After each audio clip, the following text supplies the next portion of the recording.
What is happening? Welcome to the Pursuit of Constant Improvement podcast. Today, as you will see, we are in a very different location. We are not in George Square in Glasgow. We're in the other side of the world in Phuket, Thailand. So today's episode essentially is going to be a bit of a journal to me. Hopefully I can provide you with a ton of value in this, but I'm going to be talking all about my time here in Thailand. I've got a bunch of questions here, which I'm going to go over, so related to fitness, self-improvement, and of course, my time here in Thailand, because the whole reason I am here is related to my fitness and my self-improvement. I came here with a very simple mission to improve my mind, my body, and my business. Now, if you don't know me, if you've not followed my Instagram page, you'll not have seen the kind of story behind this. But essentially what happened is I've been working as a personal trainer for over 5 years now. And this has been a vision of mine for a long time. I've always wanted to live in Thailand. I've wanted to experience the culture. I've wanted to train Muay Thai. I've wanted to live in the sun for a little bit. And I've wanted to, of course, grow my mind, my body, and my business to the best standards possible. And now that is a reality. I've been here 3 weeks now. So I'm going to be sharing with you what it's been like, what I've learned. It's been pretty crazy, if I'm honest. So that's why I said I'm going to treat this as a bit of a journal, because a lot has happened. And I'm going to look back on this in years' time, and I'm going to be thinking, wow, what an incredible experience. So I can't wait to share that with you, and I can't wait to share some of the value that I've picked up in my short time already being here. But I'm planning to be here for 3 months, 12 weeks in Thailand, potentially some other areas. And like I said, that is why I'm here. I'm not here purely to travel or a holiday. I'm here to build my mind, my body, and my business. It's been a dream of mine for years, and now it is a reality. Now, this is going to be a Q&A. I asked on my Instagram for people to ask me questions. So it's about fitness, self-improvement, and of course, living in Thailand, what that's like, what I've experienced, all of these things. So we've got a lot of good stuff to go through. But before that, let me tell you a little bit about what's happened so far. So I got here 3 weeks ago. I flew to, first of all, Dubai. I spent a day in Dubai, incredible place. And then I flew to Bangkok. My first time ever outside of Europe. I've travelled to a lot of different places. I love travelling, I always have. It's one of my greatest values, hence why I'm here. But I've never been out of Europe. So I came here myself. And yeah, went to Dubai for a day, then flew to Bangkok, spent 4 days in Bangkok. Now, I came here with a mission. My mission was to, on day 2 of being here, day 3, run the Bangkok Marathon, which would have been my first ever marathon. Now, I've done loads of half marathons. I've done 48-hour running challenges. I've done Loch Ness 24. I've done loads of kind of long distance but broken up races. But this was going to be my first marathon. So I was training for it for the past 2-3 months. I was doing my long runs every Sunday. I was running for 3-4 hours at a time, no stopping, no earphones, nothing. It was boring. But that was the work I had to put in to put myself in that position to be able to run a marathon. Now, I was trying to simulate what it would be like running in Bangkok with the heat, the humidity. So I was wearing like 2-3 jumpers. I was running from Lanark, I was running from Curluk all the way to Motherwell and back. And yeah, the whole training process was an experience in itself. So I put in all that training. I got here to Bangkok. First couple of days were great. And I went to the shop. I went to 7-Eleven, picked up some stuff. I was staying in this apartment which had 2 rooms. It had my bedroom and then a kitchen and kind of bathroom area. Now, they were both separated by a sliding door. Okay, a glass sliding door. Now, I kept it open at all times. I don't know why, I just did. For whatever reason, I chose to shut it. I got back in from the shops, right? I put my bag down and I turned round and I walked into this glass door, like total accident, right? Turned around, boom. My knee hit it and the whole glass shattered. So if you've not seen it on Instagram, it was pretty horrific. So I got 4 huge slices in my leg and basically I had to get 24 stitches. I had to get taken in an ambulance, I couldn't walk, to a hospital in Bangkok. And that was in day 2 of being in Thailand. So a pretty surreal experience, and then that put me out of the marathon, which was the day after, because initially I kind of could walk, especially when I had the anaesthetic in after the stitches had been done. I said to the doctor, I was like, could I run the marathon tomorrow, like if I kind of like hobble? And he's like, no, that would be stupid because the stitches will come out, and of course it was. So I couldn't do that. So essentially I'd come all the way here, I'd trained for months to run this marathon, and it couldn't happen. Why? Because I walked into a door. Now, I'm recording 2 podcast episodes today. The next episode is about optimism and resilience. 2 of the biggest things that I learned from that whole experience. Because that sounds like a bad thing, everything I just told you there. However, it's one of the greatest things that have ever happened to me. And I'm filled with gratitude that that did happen. Now, if you're wondering why I would be like that and why I wouldn't see that as a bad thing that that happened, you'll want to listen to the next episode. But anyway, we're going to dive into this Q&A. We're going to start off talking all about Thailand because we're on the topic. Then we're going to go through some fitness questions I got. And then we're going to delve into my favourite part, the self-improvement. Some big questions in here, some deep, deep questions. Now, on Thailand, one of the first questions I got, have you had positive interactions with people around you on your travels? Now, that's been one of my favourite things. When I told people, like, I'm here to build my mind, people ask what I mean by that. And they're like, what, are you going to go and live with monks? Are you going to meditate every day? There's loads of different ways that you can build your mind. I journal every day. I do meditate most days. There's different kind of mindfulness practices that I follow through on. However, the big thing is these situations and environments that I am in here. I'm meeting so many new people from so many different cultures, so many different backgrounds, with so many different jobs, so many different outlooks on life. And that allows me to grow. Because I talk to these people and I see different perspectives. I hear about people's stories, what they've been through. And it's incredible for my mind. In fact, people always said to me, it's like, oh, if you travel or if you go to other places in the world, it's one of the best forms of self-improvement. And I totally agree. Because you think of it, you live in Scotland, we're all very similar-minded. In fact, a lot of people are very close-minded, particularly with what I do, fitness, self-improvement. It's not normal. So it's like you're kind of limited in the amount of, how should we say it, inspiring conversations you can have. Whereas the place that I'm staying is filled with digital nomads. It's filled with people running their own businesses, people that have travelled for years, and it's incredible. So I've met some really cool people. I've met guys at Muay Thai, a really cool guy. I'm actually going out for a few beers with a guy tonight. Really cool guy, Serbian guy. Guy's massive. It's pretty cool. Some cool guys. One of the guys that I met, I'm good friends with, Ali, guy from Turkey. He's just class. He's like, his life experience, everything he shared with me, amazing. We talk about all the same things that we love. Like, for example, philosophy. He's read all the books I've read. He's been to all the places I want to be. So, like, what better people to spend time with? People that have done the things that you want to do, people that have seen the things you want to see. It's incredible. So, yeah, in terms of the interactions with people around me, amazing. There's so many different, like, for example, today, really weird one, right? I'm staying at this resort. It's a hostel, essentially. But when you think of hostel, this is the last thing you would think of. If you search it, and it's called Selina, and it's in Hawaii in Thailand. It's amazing, right? You would never think it's a hostel, but anyway, so you stay. Rooms are really nice, but the main kind of areas, obviously, there's people working, there's people chilling out. There's a lot of varied kind of people there, and I'm sitting there doing my work. I'm planning this podcast, and this guy comes over to me. He stares right at me, and he's like, "Hey, oh, do you want to play football?" And I'm like, what the like, I've never met this guy before. And I'm like, no, mate, you're all right. No. And he's like, what? And he looked at me, and I'm like, no, I'm like, you're okay, mate, it's fine. I'm not fussed, I'm just doing some work. He's like, I'm not talking to you. I'm like, oh no. Like, you know that situation when, I don't know, you've interacted with somebody waves at you, you wave back, turns out they're waving at somebody else. We've all been there. Anyway, that happened, right? Now, the way he said it to me, literally said, like, I'm not talking to you, I'm talking to him. And I'm like, oh no. And I thought to myself, do you know what? Like, wasn't even bothered, got back to my word. And then, what did he say? He said, so what's your name? And he just started speaking to me. He's a Canadian guy, lovely guy. We started talking about business. We started talking about why I was there, why he was there. These are just the type of, you wouldn't get that in Scotland. You wouldn't get these type of conversations. So what initially started as something that I would have potentially been embarrassed about actually ended up being an inspiring conversation. And it's small things like that every single day that I'm experiencing out here, and it's brilliant. So yes, a lot of cool people, a lot of inspiring people, having a lot of good conversations. Now, one of them, in terms of Thailand, how do you handle working out in the heat? You don't. Simple part of it, you don't. I like to view it as, I knew it was going to be warm. It's a challenge. It makes it more difficult, which is what I enjoy. I seek difficulty. I seek discomfort in my training. So what better way to do it? In fact, see, to be honest, other than the humidity, I train at Lanark Boxing Club in, obviously, Lanark. I train Muay Thai there on a Saturday morning. See if we don't put the aircon on, it's pretty roasting in there.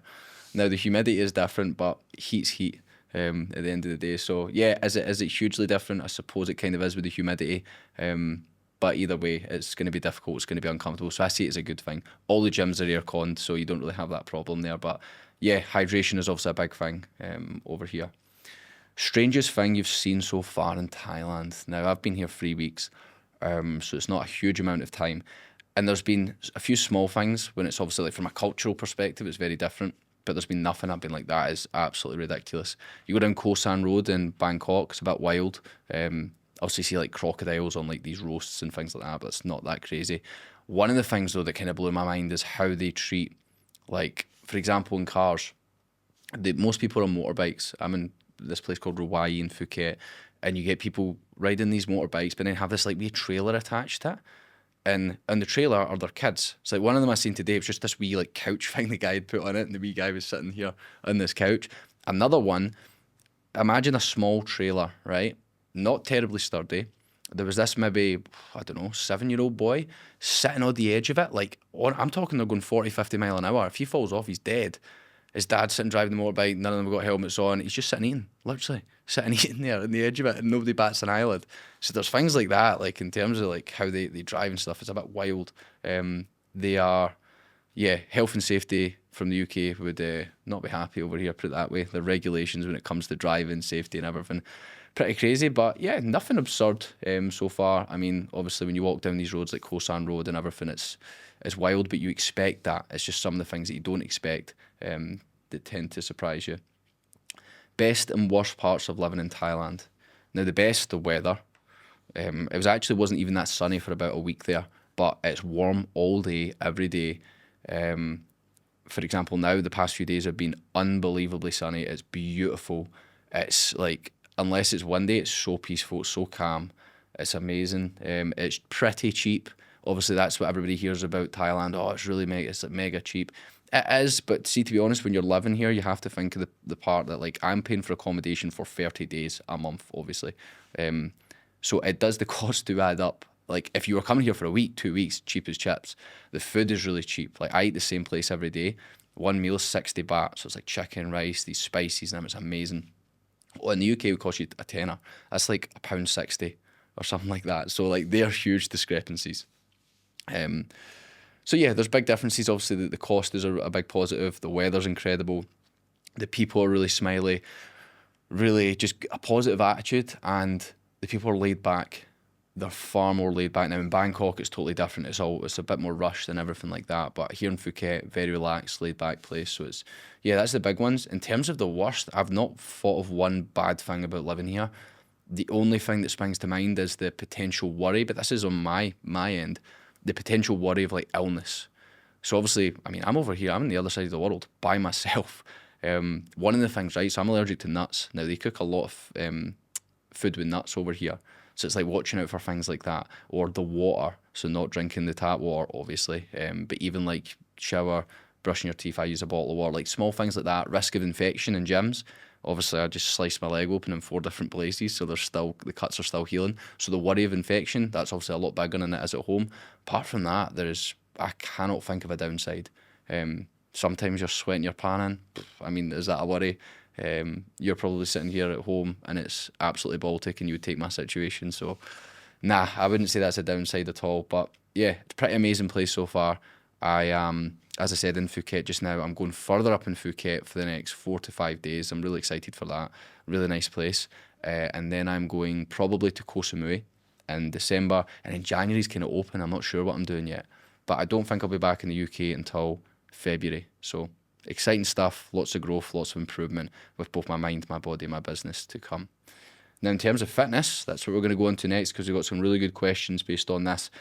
Key going into the new year, like we're literally going into the new year now. I know a lot of people have goals with their fitness, so excited to get through some of these questions. Now, the first one, after weightlifting, running or incline walking for extra fat loss.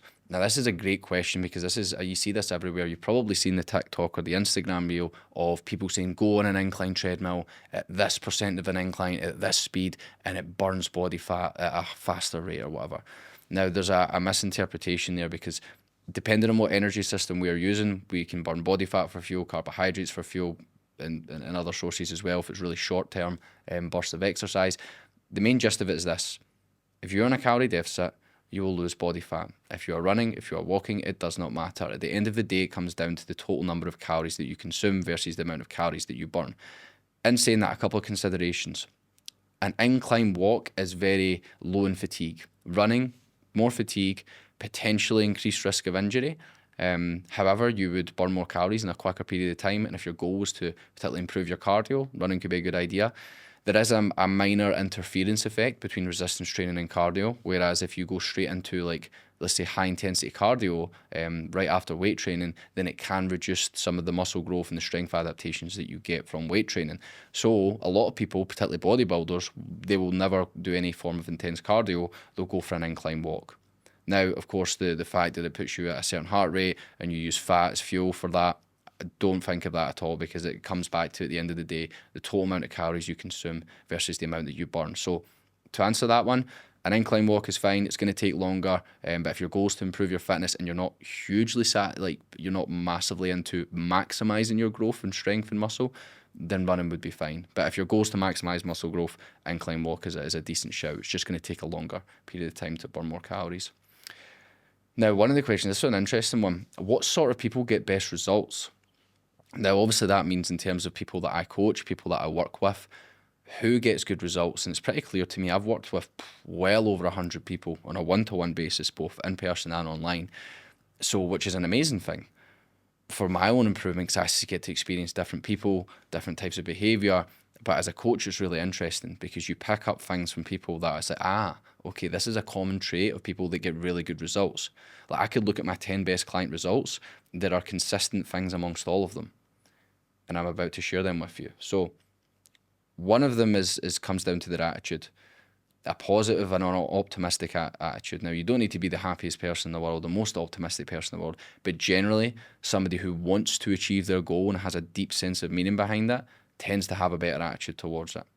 Somebody that can obviously make something a priority is huge. That's kind of a given. But two things that I've picked up: people that are good at tracking. That's it. Like, if clients within the first week or two, obviously this is my job, is to help people with this, but if they're tracking in terms of the nutrition is accurate, that is always a really, really good sign. Because people will track all their calories, they'll get all their workouts in, but if their tracking isn't accurate, if they're not weighing their foods, if they're not doing it correctly, in the long term, it makes a huge, huge difference to their results. So that is a huge thing that I see in people from there. Another one is they ask a lot of questions. I remember one of my first really good client results I had years ago. It was this guy, great guy, and he asked loads of questions, which I love. Like, every day, every 2 days, he'd be asking me, what does this mean? What does this mean? What does this mean? Because he was furthering his own understanding, not just of his own body, of his own nutrition, but just overall. So people that ask lots of questions, people that track their calories accurately, and people that genuinely want to achieve their goal, which of course is a given, but those are big things. People that share a lot as well. I've had a lot of people lie to me, believe it or not, as a coach. People will pay you money, people will lie. I get it, it's human nature. There's aspects of it, it comes from different reasons. But people who can genuinely be honest, whether that is with good or bad things, always is a real big positive for that. Now, another one, if you had a client who's at burnout, what one habit should they change? Now, burnout, some people don't really understand what burnout is. Now, you could burn out physically, you could burn out mentally. Usually it's a combination of both. If a client came to me with burnout, which, to be honest, I've had very limited experience with, I've had close to experience personally, but never full burnout. The big thing would be, what can we reduce? Like workload, volume with training, actual workload with whatever they're doing. That's the thing. If it's at the stage of burnout, you have to remove. It's not about adding anything in, it's about reducing. So reducing overall training volume. So let's say, for example, they're burnt out physically, they've overtrained. What we would look to do is reduce volume. We would bring in rest days. We would prioritise sleep. But these are things that should already be prioritised. And in fact, if I'm coaching somebody, it should never get to the stage where they're burnt out, because we have something called weekly upgrades, which essentially is like a check-in. So my clients fill out this form, they plan their weeks ahead, they're reviewing the previous week, they're ticking off their non-negotiables, and then I go through all of this. So I look at their training, their nutrition, their habits for the week, and I look through this form that they fill out. So I'm basically getting an in-depth insight into their mind and how they're feeling, because it's like a journal for them, it's an outlet. They get to put everything onto something that I then go and review, and I would be able to pick up weeks in advance if they're starting to reach burnout. So it's not something that typically happens often, but if it was, it would be removing. Now, onto my favourite part, self-improvement. What are your targets and goals for 2025? Now, I don't typically like discussing goals. I've mentioned this in podcasts before. Now, by the way, the guy that asked this, I would be more. This is the exact type of guy I would discuss my goals with. I'm very specific with who I'd share my goals with, because if you share goals with, call them small-minded people, or people that generally don't care for you, nothing good comes from it. In fact, the more you talk about your goals, the more you get that sense of achievement towards them. We get a dopamine increase when we start to talk about our goals. How many times have you done it yourself or heard it with a friend? They're like, oh, I'm going to do this, then I'm going to do that. And you paint this picture and you get really excited and you get really good. And then guess what? When it comes to taking action, there's a dip. That comes from that increase in dopamine, which you get from discussing your goals. So that's one of the reasons why I don't discuss them. Second, no value comes from it, unless it's people like, for example, the guy that asked me this question. He's the type of guy I can build on that with. We talk about our goals, we talk about ideas, we talk about how we're going to implement that, inspiring conversations. But again, I'm very, very to myself with my goals. One thing I can tell you is this: my overall goal is to pursue constant improvement with my mind, with my body, and of course with my business. I want to build my business to the best standards possible. I want to build a community of young guys who are in the pursuit of constant improvement. With their fitness, with their self-improvement, I want to create a place where guys can, whether they're working one-to-one coaching with me or not, or they're working in a group coaching setting, they can come into the pursuit of constant improvement, have everything they need to get them on their own path of fitness and self-improvement, their own pursuit of constant improvement. That is the goal. And if you follow me on Instagram, you'll know I post a lot of content. The reason for that is because I'm building what's called a personal brand. If you're not into business, you might not have heard the term. It's pretty simple. People invest in people, right? I am a normal guy like everybody else, and I always will be. People, if they're going to work with me on a coaching basis, need to understand me. They need to feel some form of connection with me. They need to trust me. That comes through content. So if you've ever wondered, like, why do people like that post so much content? That's why, because I need to build relationships with people. I want to build relationships with people. I want to help these people. A lot of the guys I help have been through the exact same situations that I've been in, when they've lacked confidence, when they haven't been happy with the way that they look and they feel. Like, all of the things that they've experienced, I have been through. I have created solutions to it, and that is exactly what I give. I help people, guys, implement the solutions to get them in their own pursuit of constant improvement, help them build a physique and a routine that they can be proud of. So my goal in 2025 is simple: help as many guys as I can build a physique and a routine that they can be proud of. That's the end goal. Now, what was the catalyst for you to go hard in fitness and coaching? Fitness, coaching, I'm going to say coaching is in the sense of business because it is my business. Two of my biggest values. Fitness I can summarize as self-improvement as well. Fitness was my first ever passion. When I was 15 years old, I started going to the gym. I was in school, obviously, for, years at that point, 10, 11 years. Never once had I had any form of passion. Football was probably the closest thing to it. I was rubbish. Any form of sport, I was bang average at running. I was very below average academically. I was never good at anything. Fitness was my first thing when I started to thrive. I started to want to know more. It was my first, as I said, my first passion, my first bit of purpose in my life. So that is why I've went all in on it, because luckily for me, I discovered one of my passions so early in life. It's something that I could pursue improvement in, because up to that point in my life, I had no significant sense of progression or improvement until fitness came into my life. I could see my physique changing. I could see my knowledge improving within the gym, with the fitness, with anatomy, with physiology. And in terms of coaching, as a business, I love business, because again, it gives me that sense of progression. It gives me something to build. That's where we gain purpose from having something to build. So for me, that was building a physique. That was building a business that helps other guys thrive with their fitness and self-improvement. Like, imagine that. Imagine you had a business that helped other people thrive. Like, you should see some of the comments. In fact, I'm actually been editing some testimonials recently, and it's unbelievable to see what it helps people do. So in terms of what was the catalyst for me to go hard in fitness and with my coaching, it was purpose. It gave me purpose. It gave me intention to my life. It also makes me feel valued as a man. Like, as men, you'll probably find we want to feel purpose-driven. We want to feel like we can add value somewhere in life. And to me, fitness has been an outlet for that. Coaching has been an outlet for that. So yeah, it makes me feel good as a human being, as a man. So that was the catalyst. How do you think the world would operate if Stoicism was a guide for everyone to follow?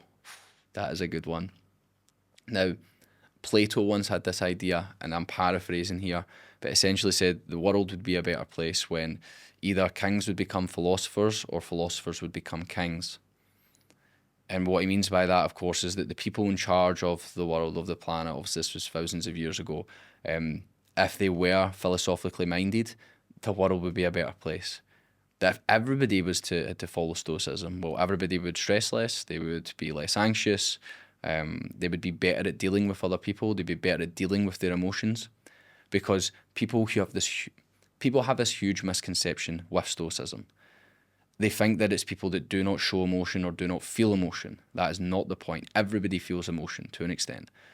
If you are a Stoic, you're a normal individual. You feel emotion. You have to process emotion like everyone else. But it's how you respond to that that's different. Do you let it take over and you let your emotions dictate your decisions and your actions? Or do you do the right thing regardless of how you feel at the time? Let me give you an example. If someone has made you angry, but you have people that you have to look after and care for, somebody has wound you up, somebody said something to you that's really made you angry, they were meant to do something for you and they didn't do it for you. If you have people relying on you, what you can do is you can get emotional and you can let it affect your actions. You can say, do you know what, I can't do that tonight, I'll go and do something else, I can't be bothered anymore. Okay, you've just let that control you. Or you can choose to be stoic about it. Yes, you feel the anger, the grief, you feel upset. However, how are you going to respond to that? You're still going to follow through in the things that you know you need to do. That's what a Stoic would do.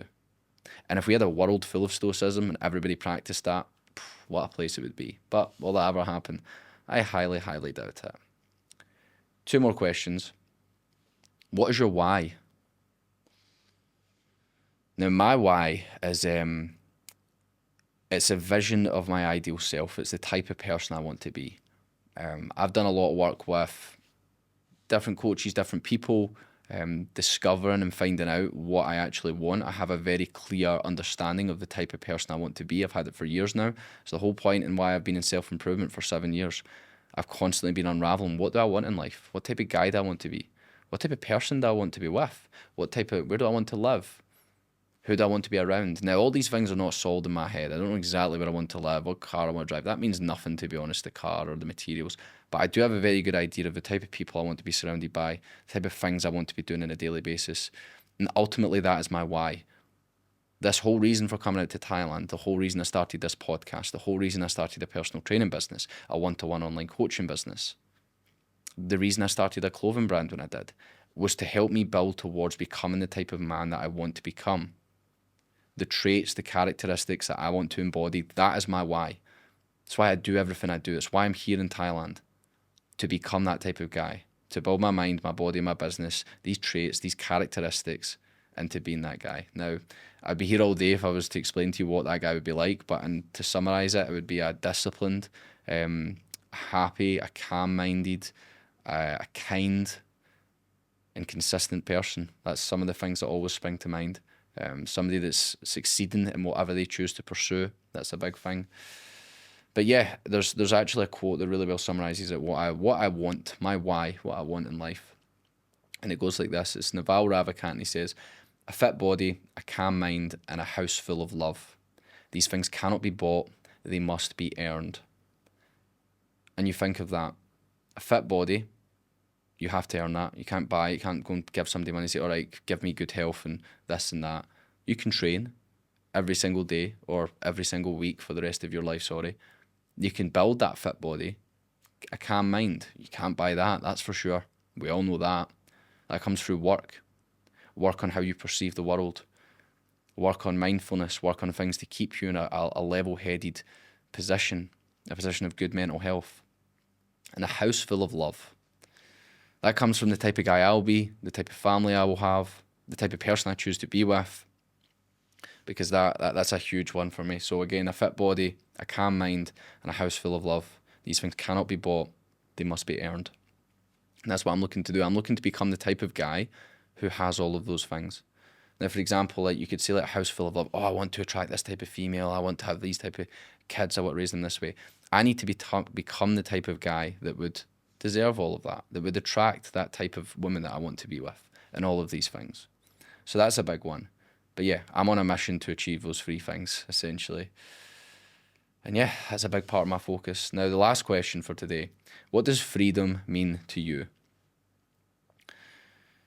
to me, now you have different types of freedom. You have financial freedom, you have time freedom. They're two big ones. But to me, the biggest form of freedom that we can achieve is freedom from desire or want. That's what they talk about in Stoicism. It's the idea that if you have, in fact, Naval Ravikant says that desire is a contract that you make with yourself, basically not to be happy until you achieve said thing. If you desire, like, for example, I just spoke to you about the fit body, the calm mind, the house full of love, right? These are things that I'm aiming towards. I'm not saying I need that type of person. I'm not saying I need these things. Like, I have a very strong drive to get them, but I know deep down that I can't ultimately control that.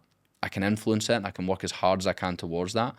But if I'm like, oh, I desire this type of person, I need this, I need that, you're never going to be happy and you're never going to achieve true freedom. True freedom comes from understanding this. There are certain things in life that we can and certain things in life that we can't control. Because if you believe that you can control everything, what happens, what situation you end up with, what people say to you, if you continue to think that you can control those things, you're never going to have any form of freedom. Freedom comes from the mind. It's nothing to do with, yes, time and financial freedom are great, but you can be the richest man in the world with all the time in the world. But if up here, you're not free from desire, nothing matters because you always want more. So you're not free at all. You're a slave to your own mind. And again, the way to unlock that is, to me, through Stoicism, through self-improvement, through self-development, working on that mind. Now, to finish for today, I have a quote which summarizes my self-improvement, really. It's from Epictetus, who, of course, was a Stoic. Epictetus said, "Just as one person delights in improving his farm and another his horse, so I delight in attending to my own improvement day by day." And that's me. I work every single day. There's not been a day I've got to Thailand and I haven't worked. I have trained every single day, bar one, when I was in hospital. Everything that I do every single day, some people look at it as quote unquote work actually. And they're like, oh, why would he do that? I don't get that. Oh, have a day off. Oh, we don't need to work. I delight in this. Anybody who knows me knows how optimistic I am, how happy I am. And it's because, as Epictetus says, as somebody delights in doing whatever they choose to do, I get delighted with attending to my own improvement. And my own improvement comes from my mind, my body, and my business. So what better thing could I be pursuing improvement in? So it's a great quote there. Now, another thing as well on that, actually, when I say the pursuit of constant improvement, people think about like the mind and the body and things like that.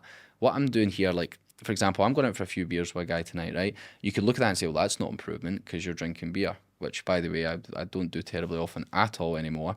But you improve in relationships. You improve by finding out more about different people.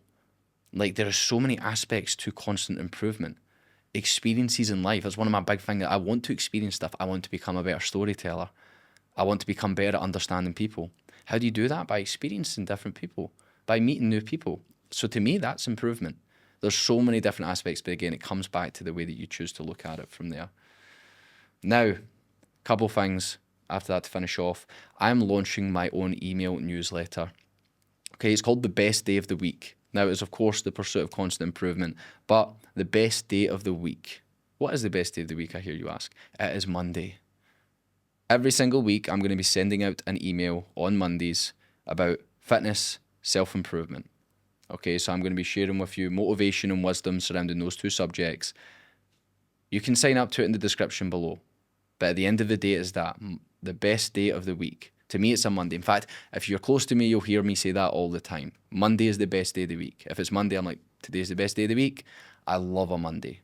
And it comes back to the attitude that we have. Everybody hates Mondays because they have to go back to work, the weekend's over and everything like that, because they're trapped in essentially a life that they don't fully love. Now, to me, it is an attitude. Monday is the best day of the week. You go against the grain with that. And I truly believe that. And I want to share with you the motivation and wisdom that I've learned over the years with my fitness and self-improvement. So if you want to sign up to it, check out in the description below. Every Monday you will receive an email, of course, on the best day of the week. Other than that, if you want to know more about my one-to-one coaching, my fitness, my self-improvement coaching, how I help guys build a physique and a routine that they can be proud of, Instagram is the place to go. what to do is to drop me a message either with the word info or just drop me a message. Just be a human being. Just say to me, hey Connor, I'd like to know more about your coaching. I would love to talk with you about it. But again, today's been a different episode of the Pursuit of Constant Improvement. But as ever, I hope you've gained some value from it, and I cannot wait to see you in the next one.